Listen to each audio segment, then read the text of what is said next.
Esto ocurrió en 2015, durante una caminata que hice por Arizona. El sendero atravesaba un pequeño tramo de desierto, luego subía una montaña de tamaño medio que conducía a un recorrido tipo cañón en la cima. Hacer senderismo de 8 a 10 horas solo era mi forma de despejar la mente y alejarme del estrés de la vida diaria. De todas formas, el sendero no parecía muy conocido, ya que no había aparcamiento cerca y el inicio del sendero era muy difícil de encontrar. Estaba oculto tras una fila de arbustos densos y el sendero era tenue y descolorido. Nunca busqué específicamente senderos con poco tráfico, pero tampoco me gustaba encontrarme con gente todo el tiempo en senderos de mucho tráfico, así que no me importaba que el camino fuera desconocido. A medida que seguía bajando, los árboles empezaban a parecer cada vez más secos, hasta que la mayoría parecían muertas. Muchos se habían caído por el sendero, o se les habían caído varias ramas gruesas. El sendero definitivamente no se había cuidado en los últimos años. Avanzando más abajo, el sendero empezó a atravesar capas de arbustos densos y crecidos. El camino era lo suficientemente claro para saber que seguía en el sendero, así que seguí adelante. Pero fue entonces cuando escuché un sonido muy distintivo.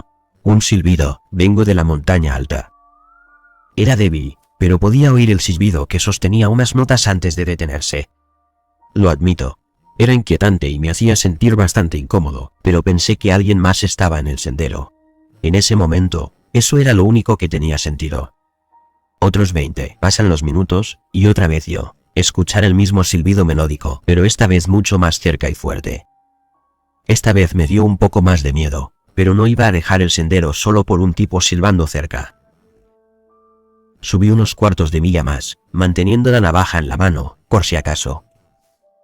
Sin embargo, un árbol había caído justo en el camino, y las ramas espinosas dificultaban escalarla, así que tuve que rodearla. Giré a la derecha y di un par de pasos antes de notar un pequeño valle, probablemente donde solía fluir un río.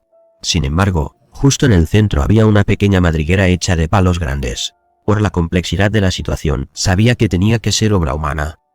Empecé a montar el silbido en la sala, pensando que alguien podría estar viviendo aquí. Tuve un mal presentimiento sobre todo esto y decidí que tenía que irme de inmediato.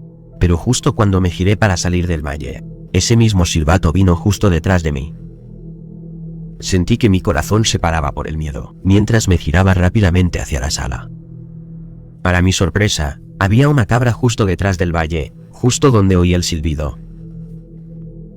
Sus ojos parecían mirarme fijamente mientras permanecía inmóvil. También no pude evitar fijarme en lo grande que era comparado con otros que había visto por la zona. En ese momento estaba realmente agobiada en mi cabeza y ni siquiera podía comprender toda la situación. Tras unos segundos, conseguí controlarme y empecé a caminar despacio hacia atrás, aún mirando hacia él, pero al dar un paso atrás, abrió la boca ligeramente y de forma antinatural. Luego emitió el mismo silbido que ya había oído demasiadas veces. El miedo me apoderó y corrí montaña abajo, cayendo varias veces sobre árboles y rocas. Escuché el silbido una vez más, resonando suavemente montaña abajo mientras llegaba a la salida del sendero. Nunca le había contado a nadie lo que pasé, como pensaba que nadie me creería jamás, y solo sonaría como un cobarde. Pero no había oído hablar de los skinwalkers hasta hace poco, y en cuanto profundicé en ellos, me di cuenta de que quizá esa era la única explicación posible de lo que vi.